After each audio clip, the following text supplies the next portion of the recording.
Assalamualaikum warahmatullahi dan salam sejahtera. Selamat datang ke C4D Malaya. Saya Rasli Abdul Ghani.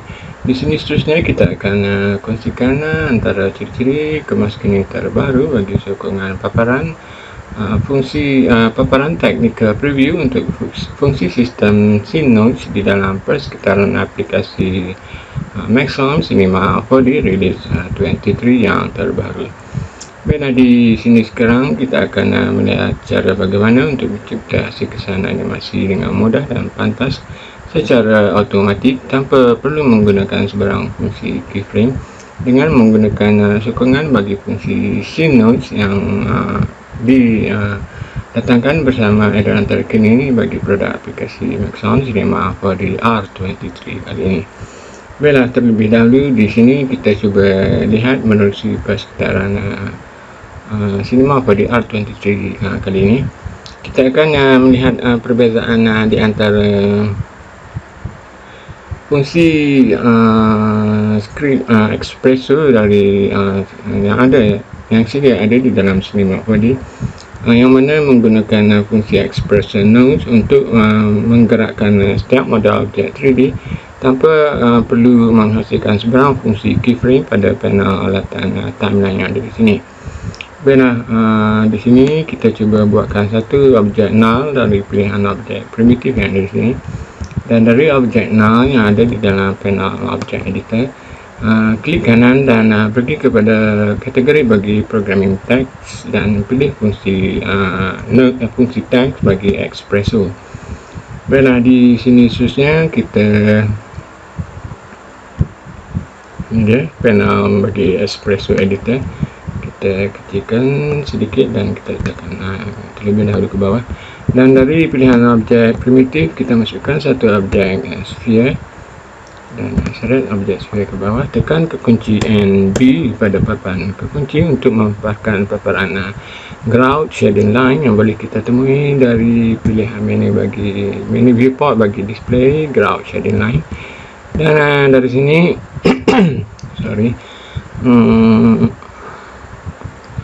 kita boleh menggerakkan model objek primitif sphere yang ada di sini dengan menggunakan fungsi arahan expression nodes menerusi panel espresso editor yang ada di sini, dengan hanya memilih objek sphere yang ada di dalam panel objek property dan seret objek sphere tersebut ke dalam panel espresso editor kita di sini. Dan kemudiannya dari fungsi node bagi sphere yang telah kita nyatakan di dalam panel editor kita di sini. Di sini bolehlah kita pergi kepada objek sphere di dalam panel objek editor yang di sini, pergi kepada tab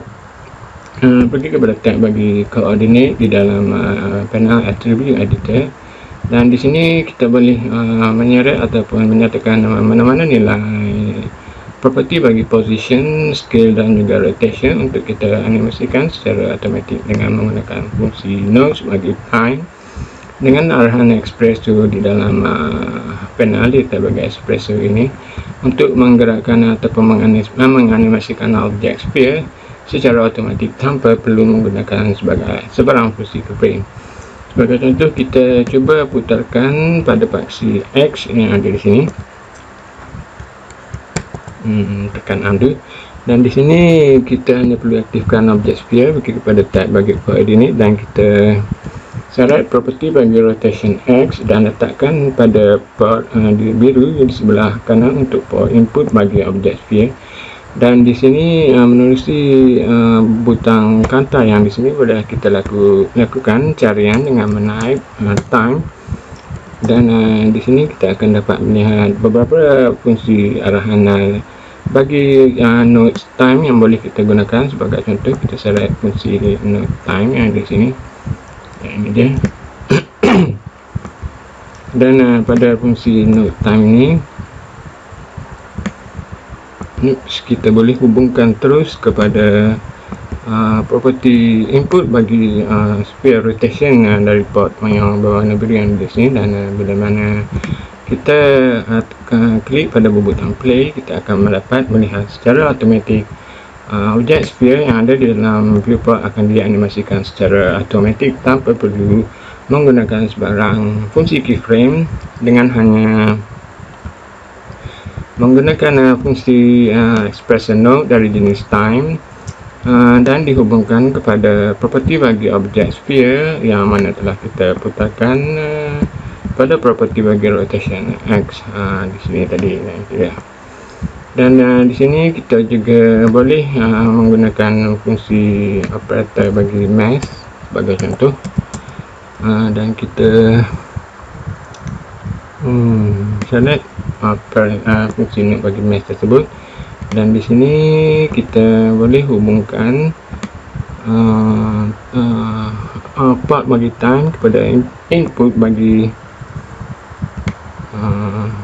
operator mesh kita di sini, dan untuk output bagi mesh pula kita hubungkan semula kepada port input bagi objek sphere yang telah kita nyatakan kepada property rotation X. Dan di sini bolehlah kita cuba percepatkan sedikit hasil kesan animasi dengan menukarkan fungsi function kepada multiply. Dan di sini kita darabkan nilai putaran dengan 10, dan nilai tersebut kita dapat melihat hasil putaran yang lebih pantas telah pun dilakukan kepada objek sphere kita di sini. Dan di sini kita juga boleh menyatakan nilai yang lebih perlahan jika kita ingin memperlahankan hasil kesan animasi kita sini. Dan ini adalah antara contoh penggunaan fungsi arahan espresso yang mana membolehkan kita menganimasikan sebarang objek 3D ataupun objek geometri primitif dalam sekitaran Cinema 4D R23 tanpa perlu menyatakan sebarang fungsi keyframe.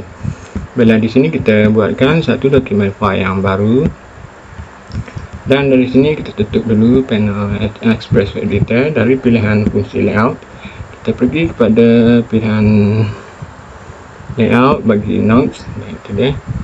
Dan di sini kita akan dapat melihat satu butang bagi scene node editor, dan bila mana kita klik, ini akan memaparkan panel node scene node editor kepada kita di sini. Dan dari sini kita hanya perlu klik ataupun tekan kunci C ataupun lakukan carian pada panel ataupun ruangan medan teks yang ada di sini. Dan di sini kita tabkan tag bagi primitif untuk kita menyertakan satu fungsi operator bagi primitif, satu fungsi node bagi primitif operator yang di sini. Dan dari operator output kita boleh terus hubungkan kepada scene kita di sini, di mana di sini kita dapat melihat peran objek primitif dari jenis cube telah pun dipamerkan kepada kita di sini. Bila dari fungsi node bagi primitif yang di sini, kita juga boleh tukarkan primitif type kepada jenis-jenis objek lain yang kita kendaki. Dan di sini kita disediakan dengan pelbagai jenis objek primitif yang boleh kita gunakan. Sebagai contoh, kita menggunakan objek sphere dan tekan ke kunci N B pada paparan kekunci untuk memaparkan fungsi display ground shading line yang di sini. Dan seterusnya untuk membolehkan kita menganimasikan objek sphere yang ada di sini, terlebih dahulu kita boleh gunakan fungsi operator bagi time. Jika kita type time, kita boleh menyeret operator bagi time ke dalam panel apa kita di sini, panel mata scene node editor kita di sini. Dan dari sini kita bolehlah hubungkan fungsi output bagi frame sebagai contoh kepada radius bagi objek sphere tersebut. Dan bila mana kita rewind dan kita klik pada butang play, kita akan mendapat melihat secara automatik nilai radius bagi objek sphere tersebut akan dianimasikan secara automatik, di mana fungsi node bagi time yang ada di dalam sokongan paparan technical preview bagi scene nodes editor yang di sini adalah mirip ataupun menyamai fungsi arahan expression nodes yang telah kita lihat sebelum ini tadi. Nah, di sini sekarang apa yang hendak kita lakukan selanjutnya adalah kita cuba masukkan satu operator bagi grid distribution hingga kita seret dan letakkan kepada garisan objek node kita di sini untuk menghubungkan objek node bagi primitive operator kepada fungsi grid yang telah kita nyatakan di sini. Dan dari objek ataupun node grid di sini kita boleh nyatakan distribution type yang kita kendaki, sebagai contoh dari jenis age ataupun dari jenis grid ataupun pelbagai lagi jenis-jenis grid operator yang dapat kita gunakan di sini. Sebagai contoh kita gunakan fungsi type dari jenis spiral itu dia. Dan di sini kita boleh kecilkan sedikit objek bagi node sphere dengan mengurangkan nilai radius. Itu dia, kita dapat melihat hasil kesan spiral telah pun terbentuk kepada objek sphere kita di sini. Tekan kunci NA untuk menutup fungsi gerak shading line. Dan untuk kita menganimasikan hasil objek sphere yang telah kita klonkan dengan fungsi grid distribution yang di sini, kita boleh menyatakan fungsi output bagi frame dari objek node time kepada, sebagai contoh, kepada nilai bilangan count bagi objek spiral distribution kita sini, untuk kita melihat secara automatik hasil kesan animasi fungsi sistem scene node yang mana dapat dianimasikan secara automatik tanpa perlu menggunakan sebarang fungsi keyframe di dalam panel timeline editor kita sini. Dan di sini kita boleh kurangkan dengan mengatakan nilai math operator yang di sini kita letakkan kepada hubungan garisan node bagi objek time dan juga grid distribution kita sini. Dan sini kita boleh aktifkan objek node bagi math tersebut, dan kita tukarkan fungsi operation kepada multiply ataupun kepada divide sebagai contoh. Dan di bawahnya bolehlah kita nyatakan nilai yang hendak kita ataupun memperlahankan sedikit hasil kesan animasi kita sini dengan menyatakan nilai yang dikendaki kepada hasil formula bagi time yang mana telah kita bahagikan dengan objek matematik yang dari sini, ataupun dengan fungsi operator bagi math yang telah kita hubungkan kepada objek ataupun spiral grid distribution yang di sini. Itu dia. Dan di sini kita cuba hubungkan kepada fungsi color pula. Itu dia. Dan kita tukarkan fungsi node bagi math tersebut kepada multiply. Itu dia, untuk kita mempercepatkan lagi hasil kesan animasi kita di sini. Dan kita juga boleh hubungkan lagi kepada fungsi angle untuk kita melihat hasil kesan animasi yang berbeza. Dan kita cuba kurangkan nilai bagi multiply tersebut untuk kita memperlahankan hasil kesan animasi kita di sini. Dan kita akan memperolehi hasil kesan animasi yang berbeza. Kita perlu tukarkan fungsi data type kepada float untuk kita menggunakan nilai perpuluhan kepada hasil kalkulasi ataupun hasil perkiraan dari objek math yang mana telah kita setkan kepada node bagi time untuk dianimasikan melalui fungsi grid spiral yang di sini. Itu dia. Dan kita boleh kurangkan lagi. Itu dia. Dan di sini kita boleh hubungkan kepada nilai property ataupun dari fungsi node bagi distribution grid tersebut. Kita boleh sebagai contoh tukarkan kepada fungsi trefoil yang di sini untuk kita melihat hasil kesan animasi yang berbeza. Kita cuba hubungkan semula dengan port property bagi count. Itu dia, untuk kita melihat hasil animasi bagi objek trefoil kita di sini. Dan kita juga boleh menghubungkan kepada fungsi angle ataupun diklik untuk membuang garisan tersebut, ataupun kita boleh hubungkan kepada fungsi deform. Itu dia. dan kepada nilai property yang ada pada grid distribution bagi driver yang ada di sini. Itu dia. Amat menarik sekali. Itu dia. Dan dari objek grid distribution grid ini juga kita boleh menggunakan pelbagai lagi pilihan objek-objek lain yang mana dapat kita nyatakan di sini. Jadi hanya setakat itu sajalah sedikit perkongsian ringkas kita di sini berkenaan asas bagi penghasilan kesan animasi 3D dengan mudah dan pantas melalui penggunaan sokongan paparan technical preview bagi fungsi scene notes di dalam aplikasi Maxon Cinema 4D Release 23 kali ini.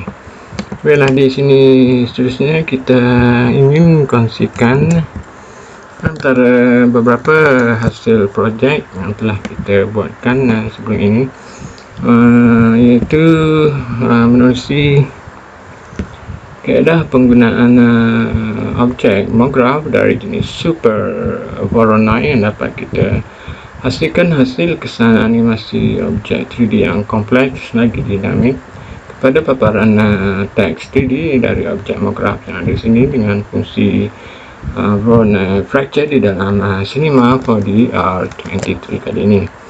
Selain dari itu, kita juga turut hasilkan beberapa lagi hasil eksperimentasi lain dengan menggunakan objek Voronoi Fracture. Itu dia, amat menarik sekali, berserta sokongan kemas kini ataupun kolaborasi dari fungsi aplikasi Red Giant Magic Bullet Looks untuk penghasilan kesan khas komposisi akhir pada senario 3D kita di sini. Dan ini antara contoh lain yang dapat kita gabungkan bersama fungsi 3D volume box cell dan juga fungsi objek MoGraph dari jenis Voronoi Fracture. Okay. Dan terdapat pelbagai lagi contoh lain yang boleh kita temui dari keluaran produk DVD untuk paparan hasil projek dunia sebenar bagi aplikasi Cinema 4D Release 23 yang mana turut dibekalkan bersama paparan media video, tutorial interaktif serta paparan rujukan media e-book dan juga e-mac PDF bagi produk aplikasi Maxon Cinema 4D Release 23 kali ini. Dan di sini seterusnya adalah satu lagi hasil contoh penghasilan kesan khas animasi dari fungsi sistem scene noise yang terbaru yang mana dapat kita animasikan secara mudah dan pantas tanpa perlu melibatkan penggunaan sebarang fungsi keyframe di dalam panel material editor kita di sini. Dan di sini juga kita akan turut kongsikan fungsi sokongan terbaru bagi sistem dynamic field forces dan juga kesan khas animasi dinamik lain serta sokongan terkini bagi fungsi sistem hair and fuzz yang terbaru yang mana membolehkan kita melakukan proses rendering akhir dengan menggunakan kemas kini terbaru bagi fungsi engine renderer dari jenis viewport render di dalam persekitaran Maxon Cinema 4D Release 23 kali ini. Dan berikutnya adalah antara contoh-contoh hasil kesan animasi 3D dari fungsi field forces serta fungsi volume boxer dan juga hasil rendering dari jenis objek hair yang mana dapat kita lakukan dengan mudah dan pantas di dalam persekitaran aplikasi Maxon Cinema 4D Release 23 kali ini. Dan terdapat pelbagai lagi contoh lain yang boleh kita kongsikan di sini dari pelbagai pilihan arkib DVD yang mana terdapat 5 siri yang mengandungi lebih dari 5 contoh file-file kerja projek dunia sebenar yang mana turut dibekalkan bersama dengan paparan media video tutorial interaktif dan juga pilihan media e-books yang mana bakal mendemonstrasikan kepada kita berbagai contoh kemas kini terbaru lain yang mana telah bertingkatkan dari sejak versi release 20 sebelum ini. Jadi hanya setakat itu sajalah. Sila pastikan untuk kita dapatkan siri akhir DVD tersebut, di mana kita ada 5 siri DVD yang dari sini yang disediakan dengan 5 contoh fail projek dunia sebenar beserta paparan media video tutorial interaktif dan juga rujukan media e-book dan e-mac PDF bagi aplikasi Maxon Cinema 4D Release 23 kali ini. Dan jika kita berminat, kita juga boleh sertai siri bengkel kursus intensif yang mana akan bakal turut diadakan sepanjang Oktober hingga Disember 2020 ini, yang mana bakal membicarakan ataupun berkongsi segala ciri-ciri kemas terkini terbaru bagi aplikasi Maxon Cinema 4D Release 23 dan juga kemas kini yang mana telah pun didatangkan sejak dari versi release 20, release 21 dan juga S22 hinggalah kepada release 23 yang terbaru kali ini. Jadi hanya setakat itu sajalah yang dapat kita kongsikan secara ringkas di sini berkenaan sokongan paparan technical preview untuk fungsi sistem scene notes yang terbaru bagi kaedah penghasilan model-model objek 3D yang kompleks dan dinamik serta hasil kesan animasi 3D yang mudah dan pantas tanpa perlu melibatkan penggunaan sebarang fungsi keyframe di dalam sekitaran aplikasi Maxon Cinema 4D Release 23 serta sokongan ciri-ciri kemas kini terbaru lain yang mana telah dipertingkatkan di dalam versi terbaru bagi Cinema 4D R23 kali ini, seperti fungsi volume boxer dan juga vector volume, fungsi sistem field forces dan juga sokongan simulasi 3D dinamik, dan lain-lain sokongan fungsi engine renderer bagi dari jenis viewport render dan juga fungsi hand first system serta fungsi cloth simulation di dalam persekitaran aplikasi Maxon Cinema 4D Release 23 kali ini. Untuk itu diharapkan dengan sedikit perkongsian ringkas kali ini akan dapat memberikan kita info serta ilmu yang mana dapat kita gunakan di sini untuk mencipta sendiri pelbagai jenis hasil kesan animasi holograf dinamik di dalam setiap hasil komposisi 3D yang bakal kita hasilkan kelak menerusi persaran aplikasi Maxon Cinema 4D Release 23 kali ini. Untuk itu, terima kasih kerana berkongsi masa minat dan persungguhan untuk sama-sama mengikuti siri video tutorial yang seberingkas ini. Sekali lagi, saya Rosidi Abdul Ghani. Sekian, terima kasih. Wassalam. Satu lagi, jangan lupa untuk melihat sendiri contoh-contoh yang telah dibekalkan dari pautan link yang mana akan memaparkan contoh pelbagai contoh video demonstrasi bagi ciri-ciri kemas kini terbaru bagi fungsi sistem scene di dalam versi release 23 kali ini yang dapat kita temui dari saluran channel YouTube rasmi yang mana telah dibekalkan kepada pautan link yang ada di sini. Jadi untuk itu sekali lagi saya Rosli Abdul Ghani. Sekian, terima kasih. Wassalam.